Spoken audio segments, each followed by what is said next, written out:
Good morning students. Layout of computer designs के बाद आपका नेक्स्ट चैप्टर आईपीआर में है ट्रेड सीक्रेट्स। ट्रेड सीक्रेट्स अथवा कॉन्फिडेंशियल बिजनेस सीक्रेट्स व्यापार तथा उद्योगों से संबंधित सूचनाएं होती हैं जो उजागर नहीं होती अथवा गुप्त रहती हैं। और उनके गुप्त रहने का सबसे बड़ा कारण है कि जो स्वामी है उसके लिए यह आर्थिक मूल्य होता है और जो कि छुपा हुआ रहता है, जिसका प्राय आम जनता को भी ज्ञान नहीं होता है। आपके इसमें कुछ विशेषताएं दी गई हैं ट्रेड सीक्रेट्स की, कि जो ट्रेड सीक्रेट्स है उसका विकास करने के लिए कुछ पहले हमें व्यय करना पड़ता है। इसका मतलब हमें कुछ पैसे पहले लगाने पड़ते हैं और जिसके बारे में हम उस उद्योग को कोई विशेष ज्ञान हमें पहले से नहीं होता है, और जिनको प्राप्त करने में हमें विशेष रूप से संबंधित व्यापार या उद्योग के कंपटीटर्स अधिक रुचि लेते हैं।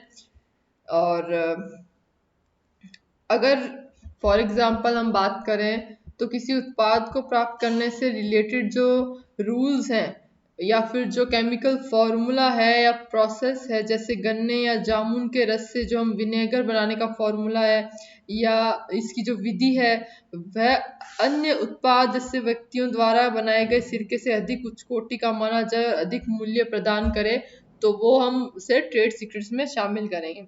इसके कुछ उदाहरण हैं, जैसे कोई वस्तु को बनाने, मरम्मत करने या कम जो भी औद्योगिक या संबंधित उससे जो ज्ञान है, या फिर कंप्यूटर से रिलेटेड कोई एल्गोरिथम अगर हम सॉल्व करते हैं कोई, या कोई कार्य करने की प्रक्रिया है, तो ये हमारा सब किस में आएगा, ट्रेड सीक्रेट्स में।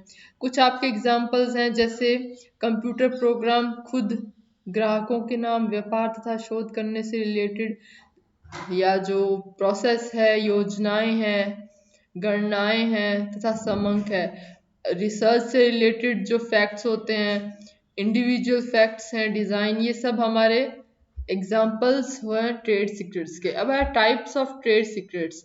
टेक्निकल सीक्रेट्स और बिजनेस सीक्रेट्स, दो टाइप के ट्रेड सीक्रेट्स होते हैं। पहला जो टेक्निकल सीक्रेट्स है, ये रहस्य किसी प्रकार की सेवा प्रदान करने या वस्तुओं के बनाने या उनके गुणों का विकास करने से रिलेटेड होते हैं, जिसमें किसी वस्तु के बनाने की गुप्त विधि या किसी अन्य गुप्त सूत्र, डिजाइन या ज्ञान की आवश्यकता हो। बिजनेस सीक्रेट यह महत्वपूर्ण तथा प्रशासनिक प्रक्रिया से रिलेटेड होते हैं, जैसे क्रय तथा विक्रय मूल्यों संबंधी आंकड़े हो गए, उत्पादों को लेने वाले तथा देने वालों की संख्या, व्यापार संबंधी योजनाएं हैं, वो सारी किसमें आएंगी, हमारी बिजनेस सीक्रेट्स में।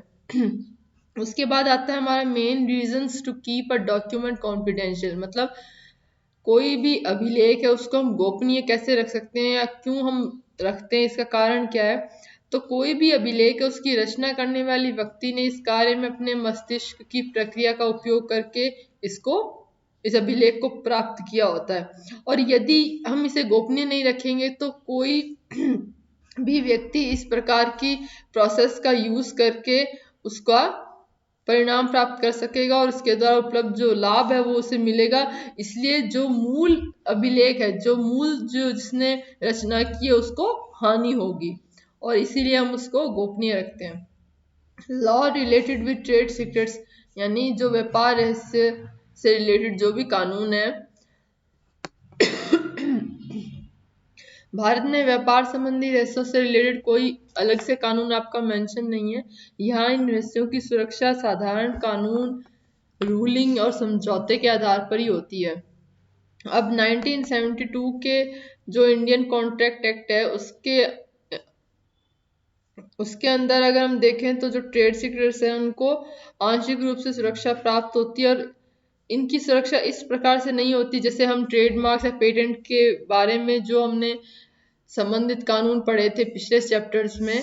तो उनमें क्या था, उनके लिए एक स्पेशल गाइडलाइंस हैं, स्पेशल उनके लिए रूल्स बनाए गए हैं, अलग से उनका डिपार्टमेंट है। लेकिन ट्रेड सीक्रेट्स के लिए ऐसा नहीं है, लेकिन फिर भी ट्रेड सीक्रेट्स की सुरक्षा के लिए इनको सुरक्षित रखना पड़ता है, जो साधारणतः संभव नहीं है। इसके उल्टा अगर हम यूएसए से जो रिलेटेड जो भी ट्रेड है, यानी कि यूनिफॉर्म ट्रेड सीक्रेट एक्ट है जो कि यूटीएसए 1970 का, इस एक्ट में जो 1972 के अंतर्गत डिफरेंट टाइप्स ऑफ कंट्रीज में जो ट्रेड सीक्रेट से रिलेटेड अलग अलग कानून है और इनकी 3 कैरेक्टरिस्टिक्स हैं जो कि आपके अभी मेंशन्ड है। पहला है कि ये जो सीक्रेट होते हैं ये गुप्त होते हैं, मतलब हम जनरल पब्लिक में इसे डिस्क्लोज नहीं कर सकते। और अगर ऐसा ना हो तो स्वामी से जो कंपटीशन रखने वाला व्यक्ति है वो इन लक्षणों का स्वयं उपयोग करके लाभ उठा सकता है।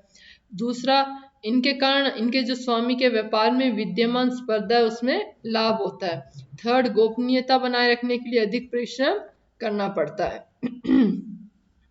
Legal offence against which trade secrets law provide protection, यानी कि कानूनी अपराध जिसके विरुद्ध जो है ट्रेड सीक्रेट लॉ वो सुरक्षा प्रदान करता है। यानी कि अगर हम कानून होगा तो हम अपने जो व्यापार रिलेटेड जो भी हमारे तथ्य हैं हम उनको गोपनीय रख सकते हैं। यदि कोई व्यक्ति अवैध ढंग यानी कि इम्प्रॉपरली गलत तरीके से रिश्वत या कोई लालच देकर चोरी करके या गुप्त रूप से उस समझौते का या उस एग्रीमेंट का उल्लंघन करता है और अपने में वो ट्रेड सीक्रेट प्राप्त कर लेता है या उसको प्रकाशित कर देता है तो ये क्या है, कानूनी अपराध है। और कानूनी अपराध है जिसके विरुद्ध ट्रेड सीक्रेट्स जो है वो उसका दुरुपयोग होगा, उसका मिस अप्रोप्रिएशन होगा जिससे इसके अधीन हमें सुरक्षा मिलती है। यदि ये जो न्यायालय है यूटीएसए के अनुसार निर्णय लेता है और डिफेंडेंट ने अगर अपने अभियोगी या मुद्दई व जो प्लेन टिफ की ट्रेड सीक्रेट्स का मिस अप्रोप्रिएशन किया है तो वह प्लेन टिफ को निम्नलिखित जो भी रेमेडीज हैं वो प्रदान करने के लिए आदेश पारित करता है। इसमें 2 तरीके के समझौते किए गए हैं। पहला है इंजेक्टिव रिलीफ और दूसरा है payment for damages. Injective relief में इसके अनुसार कोर्ट प्रतिवादी को प्लेंटिफ के अधिकारों का उल्लंघन करने से रोकने तथा उसकी सूचनाओं की सुरक्षा को बने रहने देने के आदेश देता है। सेकंड में इसके अनुसार क्या होता है, पेमेंट फॉर डैमेजेस में जो भी ट्रेड सीक्रेट्स के उल्लंघन से हुई है, जो भी हमारी प्रतिवादी ट्रेड सीक्रेट्स के उल्लंघन से हुई है उसको वादी की आर्थिक हानि जो है उसकी पूर्ति की जाती है। इसमें आपके एक इम्पॉर्टेंट पॉइंट है, इसमें जो दुरुपयोग है उसका ये तात्पर्य उस प्रोसेस से जिसमें कोई भी एक व्यक्ति किसी दूसरे व्यक्ति की ट्रेड सीक्रेट्स को जानबूझकर गलत तरीके से प्राप्त करता है और उसको उजागर करता है, वह उसको अपने हित के लिए प्रयोग करता है और जिसके लिए ट्रेड सीक्रेट के स्वामी से रजामंदी भी नहीं लेता है, तो वो किसमें इन्फ्रिजमेंट में हमारा दर्ज होता है। फिर जो भी केस हम उसके अगेंस्ट लेंगे। अब बात करते हैं ट्रेड सीक्रेट की सुरक्षा के लिए संस्थाओं द्वारा किए जा सकने वाले उपाय, measures available to be adopted by organisation for protection of trade secrets. पहला है, ऐसे कर्मचारी की संख्या कम रखनी चाहिए जिनकी पहुंच गोपनीय सूचनाओं तक होती है। यानी कि कोई भी एक पर्टिकुलर ऑफिस है जो कि ट्रेड सीक्रेट की प्रोटेक्शन के लिए निहित किया गया है, उसमें हम जितने कम लोगों को नियुक्त करेंगे उतना ही हम उन गोपनीय सूचनाओं को लीक होने से बचा पाएंगे। सेकंड है, ऐसे डॉक्यूमेंट्स को मार्क कर देना चाहिए जो गोपनीय सूचनाओं से संबंधित हो, मतलब ऐसे डॉक्यूमेंट्स जो किसी की गोपनीयताओं को विखंडित करते हो, उनको उजागर करते हो, ऐसे जो भी हमारे डॉक्यूमेंट्स होते हैं उनको हम अलग रखते हैं, उनको हम अलग मार्क कर देते हैं जिससे हमें गोपनीयता रखने में आसानी हो। थर्ड जो पॉइंट है वो कह रहा है कंप्यूटर तथा नेटवर्क प्रणाली को उचित सुरक्षा के अंतर्गत रखना चाहिए। यानी कि जो भी कंप्यूटर में हमारा डेटा है जो ट्रेड सीक्रेट के सुरक्षा से रिलेटेड है वो हम एक पर्टिकुलर पासवर्ड प्रणाली यूज करके हम उसे सुरक्षित रख सकते हैं, जो कि नेक्स्ट पॉइंट आपका दे रखा है, पासवर्ड का प्रयोग करना चाहिए, पासवर्ड को प्राय बदलते रहना चाहिए, यानी कि ताकि कोई भी लीकेज इंफॉर्मेशन की ना हो। फिफ्थ पॉइंट है, कर्मचारियों को लिखित रूप में गोपनीय सूचनाओं को उजागर न होने देने के लिए उत्तरदायित्व या जिम्मेदारी से संबंधित मानक नियमों का ज्ञान देना चाहिए। यानी कि जो भी कर्मचारी उस ऑफिस में हैं उनको ये लिखित रूप से साइन करके देना होता है कि अगर वो गोपनीय सूचना उस ऑफिस से या उस रिकॉर्ड से लीक होगी तो वो ही रिस्पॉन्सिबल होंगे और उनके लिए उसको कड़ी कार्रवाई की जाएगी, जिसमें नौकरी छोड़कर जाने वाले कर्मचारी को भी ये सूचनाओं की उजागर न होने देने की इसकी जिम्मेदारी को आगे तक निभाने के लिए याद दिलाना चाहिए। मतलब अगर कोई जॉब छोड़ रहा है तो भी वह रिस्पॉन्सिबल है कि वो उस इंफॉर्मेशन को लीक ना करे। उसके अधिकार या कब्जे में जो भी गोपनीय सामान हो उसे वापस ले लेना चाहिए। यानी कि जितने भी एक्सेस पॉइंट उस कर्मचारी के पास पहले थे नौकरी छोड़ने से पहले, वो सारे हमें उसे खत्म करने चाहिए। कर्मचारी को लिखित में नियमानुसार यह भी सूचित कर देना चाहिए कि यदि उसको अपने कार्यालय में कोई ऐसी गोपनीय सूचना प्राप्त होती है तो वह कंपनी के ट्रेड सीक्रेट के रूप में है और कर्मचारी के संज्ञान में भी नहीं है। यह उसका कर्तव्य है कि वो सूचना को अपने मालिक या एम्प्लॉयर को इस संज्ञान में लाए। इसका मतलब है कि फॉर एग्जाम्पल एक एम्प्लॉय है, तो अगर उस एम्प्लॉय को उस गोपनीय सूचना, उस सीक्रेट के बारे में पता है और उसे जो उसका एम्प्लॉयर है उसको इस बात का ध्यान नहीं है, तो ये उसका एम्प्लॉय का फर्ज बनता है कि वो अपने एम्प्लॉयर को उसके बारे में बताए।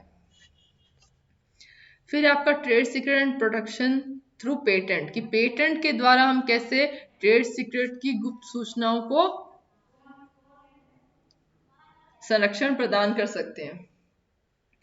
गुप्त सूचनाओं को पेटेंट संरक्षण द्वारा सुरक्षित नहीं किया जा सकता क्योंकि पेटेंट द्वारा संरक्षण प्राप्त करने के लिए संबंधित आविष्कार का या अन्वेषण का विवरण डिटेल जनता के लिए उजागर करना आवश्यक है, जो कि गुप्त सूचनाओं में संभव नहीं है।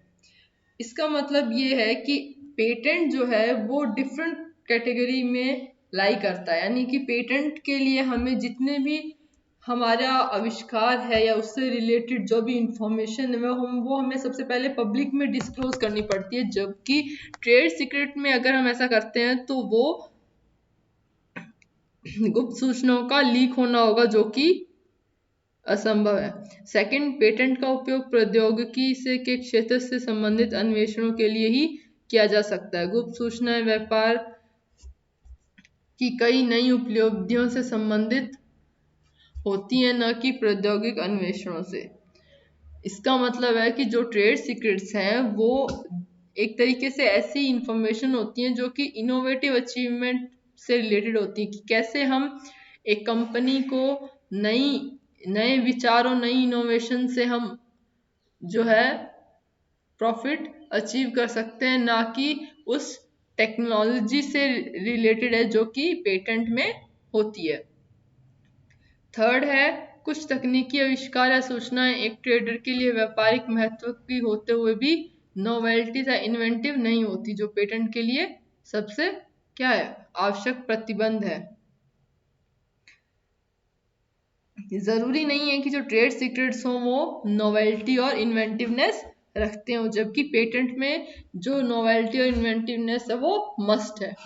देन है loss of secrecy of trade secret, यानी कि ट्रेड सीक्रेट की गोपनीयता तब उजागर हुई मानी जाती है जब इस गुप्त सूचना के स्वामी या ओनर है उसके कंप्यूटर को इस सूचना के विषय में ज्ञान प्राप्त हो जाए, चाहे साधारण जनता को इसका ज्ञान हो या ना हो।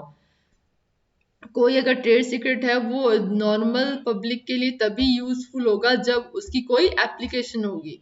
जब तक उसकी कोई एप्लीकेशन नहीं है तब तक वो ट्रेड सीक्रेट नॉर्मल पब्लिक के लिए एक सीक्रेट के तौर पे नहीं माना जाता। लेकिन वहीं अगर उस ओनर का जो कॉम्पिटिटर, यानी कि एक कॉम्पिटिटर या अन्य व्यक्ति जो उसी फील्ड में रुचि रखता हो और सूचना पाने के लिए उसे जो गोपनीयता है वो भंग करनी पड़ रही है, तो उसमें केस में क्या होगा, वो जो गोपनीयता है वो उजागर हुई हुई मानी जाएगी। फॉर एग्जाम्पल, यदि किसी कंपनी के किसी प्रोडक्ट के या का केमिकल फॉर्मूला उस कंपनी के कंपटीटर को ज्ञात हो जाता है तो यह कानून में माना जाएगा कि जो सूत्र की या फॉर्मूला की जो गोपनीयता है वो समाप्त हो गई, चाहे कंपटीटर इसकी सूचना दे या ना दे। इसी प्रकार यदि कुछ व्यक्तियों के समूह को उस सूत्र की सूचना का ज्ञान है परंतु किसी तरह ये जानकारी कंपनी के कंपटीटर तक नहीं पहुंच जा पाती है तो सूत्र की गोपनीयता कानून रूप से समाप्त नहीं होती है। ये आपका ट्रेड सीक्रेट्स था। नेक्स्ट आपका चैप्टर है production of plant varieties and farmers right act. ये आपके एग्जाम पॉइंट ऑफ व्यू से इंपॉर्टेंट चैप्टर है। पहला है necessity to enact a law, कि हमें कानून की जरूरत क्यों पड़ी। भारत की अधिकांश जनसंख्या आदिकाल से पेड़ पौधे तथा जड़ी बूटियों की विभिन्न जातियों प्रजातियों को परंपरागत खेती पर निर्भर रही है। यह खेती उन लोगों की संपदा भी थी तथा जीविका का स्रोत भी थी। मतलब जो ट्रेडिशनल जो फार्मिंग करते थे लोग, जो कि जिनके पास हथियार थे, जो भी खेती करने के जो उनके पास औजार थे वो एडवांस नहीं थे, बहुत ही पौराणिक थे। तो क्योंकि जो खेती थी वो उन लोगों की क्या थी, प्रॉपर्टी भी वही थी और उनके जो जीवन जीने का जो जरिया है वो भी खेती ही थी। तो अपनी सुविधा ज्ञान तथा संसाधनों की उपलब्धता के अनुसार जितने रिसोर्सेज उनके पास थे, इन कृषकों ने अपनी उस संपदा को संरक्षित रखा और इसका डेवलपमेंट भी किया। लेकिन शिक्षा ज्ञान तथा संसाधनों के अभाव के कारण खेती और इससे रिलेटेड जो भी कार्य में पर्याप्त विस्तार नहीं हो पाया।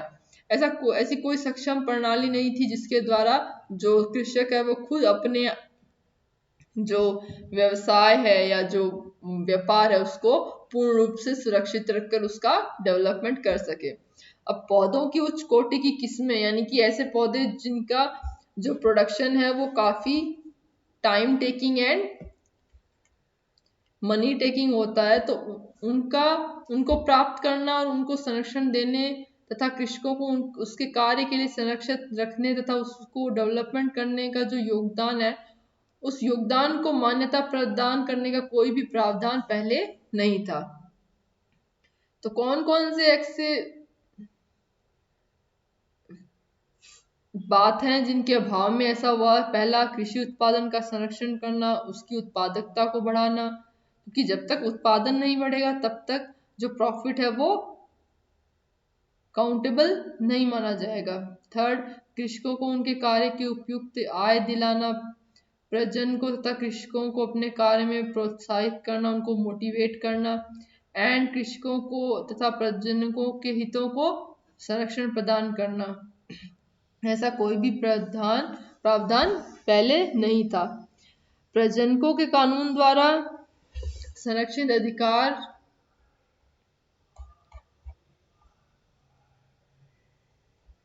जो भी हैं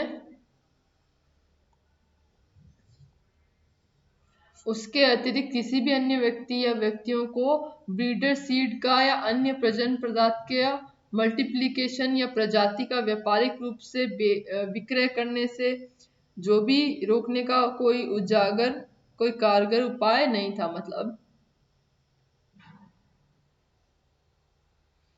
मतलब ऐसा कोई मेथड या ऐसा कोई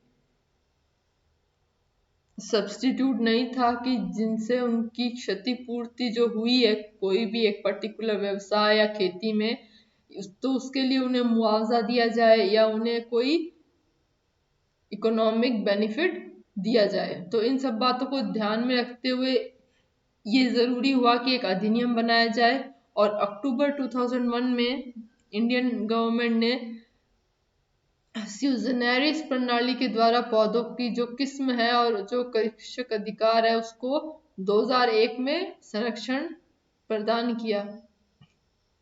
वैसे तो पौधों की प्रजातियों तथा कृषकों के अधिकारों के संरक्षण की आवश्यकता बहुत पहले से थी, लेकिन ट्रिप्स एग्रीमेंट की सदस्य ग्रहण करने के बाद इसकी जो जरूरत है वो ज्यादा महसूस हुई, क्योंकि इस समझौते के अनुसार कोई भी पर्टिकुलर कंट्री को पौधों की प्रजातियों का जो पेटेंट है उसकी प्रक्रिया द्वारा किसी प्रभावी अद्वितीय व्यवस्था द्वारा इनके संयोग से संरक्षण प्रदान करना आवश्यक हो गया। क्योंकि एक टाइम के बाद ऐसा हुआ कि एक कंट्री दूसरे कंट्री की जो भी स्पेशल ब्रीड थी या कोई प्रजाति थी उसका खुद यूज करने लगी फॉर देयर ओन बेनिफिट। तो इससे हुआ क्या, इस एक्ट के द्वारा पंजीकृत जो प्रजाति है या उसको पैदा करने बेचने के लिए देने वितरण करने, आयात या निर्यात करने के लिए पौधा स्वामी को बौद्धिक संपदा अधिकार प्रदान किए गए। यानी कि उस ओनर को, सिर्फ ओनर को ही राइट होगा कि वो अपनी जो भी रजिस्टर्ड स्पीशीज है उसको बेच सकता है, खरीद सकता है, उसका वितरण यानी कि उसको बांट सकता है, या उसको बेचने के लिए वो दे सकता है। अब है AIIMS of PPV and FR act 2001। Bharat सरकार ने फॉलोइंग उद्देश्यों, जो भी फॉलोइंग एम है उनकी पूर्ति के लिए पौधा प्रजाति तथा कृषक अधिकार संरक्षण पीपीवी एंड एफआर अधिनियम है वो 2001 को लागू किया। ये आपके 1 और 2 मार्क्स में क्वेश्चन पूछा जा सकता है। जो भी आपका ये अधिनियम के उद्देश्य हैं, पहला है पौधों की प्रजातियों का संरक्षण करना, नई प्रजातियों का विकास करना तथा शोध कार्यों को प्रोत्साहित करना। थर्ड, कृषकों तथा पादप प्रजनकों के जो भी कार्य हैं उनके उपलक्ष्य में अधिकारों को संरक्षण देना।